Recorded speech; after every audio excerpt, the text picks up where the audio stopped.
In a move designed to put pressure on OPEC+, President Joe Biden has announced the release of oil from the U.S.'s strategic stockpile.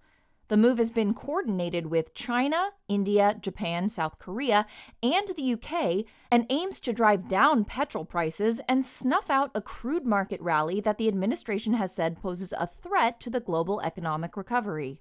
The release of 50 million barrels of oil, which represents about 2.5 days' worth of U.S. oil consumption, was announced on Tuesday. The effort came after oil prices almost doubled over the past year. However, OPEC Plus officials warned that they are quite likely to respond, setting up a fight for control of the global energy market. Delegates said that the release of millions of barrels from the inventories of their biggest customers is unjustified by current market conditions and may have to reconsider plans to add more oil production when they meet next week. The emerging dispute threatens to be the biggest geopolitical tussle since the Saudi-Russian price war in early 2020, which saw prices collapse. However, this time around, the threat is to the upside, with politicians and central bankers struggling to get to grips with the strongest inflationary surge in recent memory.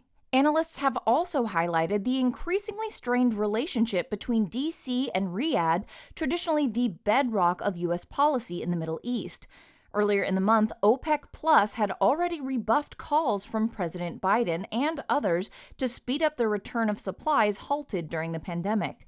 And the hardball tactics employed by the U.S. administration has led to suggestions that modest production increases may now be re-evaluated by the 23-nation alliance. This potentially leaves the Biden administration in a vulnerable position, with Chinese state media describing Beijing's participation as a sop and suggesting that it could be used to leverage better relations elsewhere.